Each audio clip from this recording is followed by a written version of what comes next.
For me, a lot of times astrology really clicks in and makes sense, or the different things of it click in and make sense when I look at it retrospectively, right? Like, so when we talk about, you know, the support of that Syrian energy, uh, this is really, I'm seeing now that I feel like this is a massive flood influx, even though it's structural through the Syrian Stargate, but it's also feels like more like a massive act of compassion and love and support for us, because we're, as a globe, as a human race in a reality in a realm, there's a lot of extra support coming into for us to help us navigate these difficult times that we're in.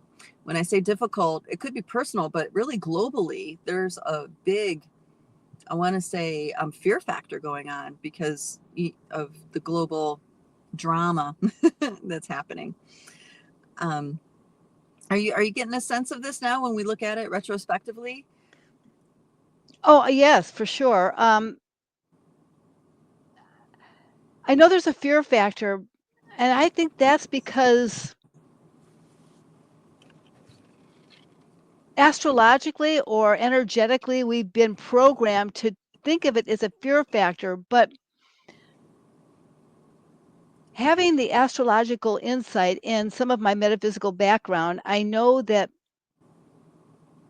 there is a big transformation in the collective. There's a dissolving of the way we think through Neptune. There's a transformation through Pluto, and Uranus is in the mix of breaking up to define exactly where our self-worth is being activated through what we want to manifest. Mm-hmm. So the fear factor might be there, but it looks like everything is going to hell in the handbasket. Really, it looks really bad, you know? But actually, it's old structures breaking up so new ones can come forward. And I think you've talked about this, you know? Oh yeah, the unknown. You have to go into the Yes. unknown to get the new. And in previous, I'm going to say constructs, social constructs, the only ones that go into the unknown and came back with healing and empowerment were the medicine people, were the medicine men and women, grandmothers and grandfathers. And now it's like we're all being asked to do this for ourselves, which kind of blows me away, because years ago I used to call it.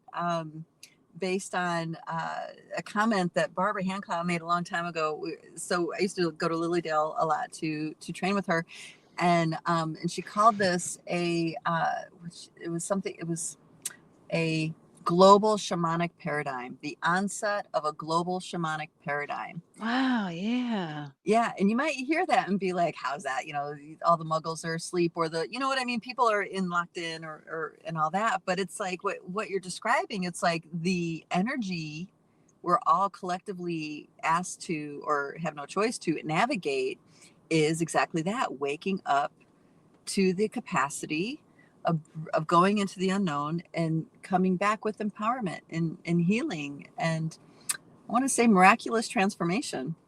Yes. Yeah. And I can't say that it's not going to be a struggle for me or the collective. It's going to be a struggle because, God, we're changing programs within us, matrix within us that have been in place for eons. I mean, eons. That's Eons. why it's so miraculous, because we are going forward in this miraculous shift. And it's not just, I mean, there are cycles of planets. You know, the last time Neptune was in where it is right now was the late 1800s. And Pluto was in the same position right after the Revolutionary War. This is right where it is right now. Uranus was in this same position right during World War II. So yes, we have these cycles, but this is a little bit different in the fact that on a global level, you know, we went through 2012, and so there's been a shift in humanity, and I think it's been said that there's going to be a paradigm shift in the way the human collective relates. So even though we've gone through these changes before with these planets, we're spiraling to a new understanding of how we can do that in a more inclusive way. And not only that, in a way that going back to that unknown, something that we have never, ever, ever done before. Mm-hmm. It's not Mm-hmm. repeating patterns over just a little, just tweaking it this way or tweaking it that way. It's spiraling up those patterns in something that we can't even conceive yet.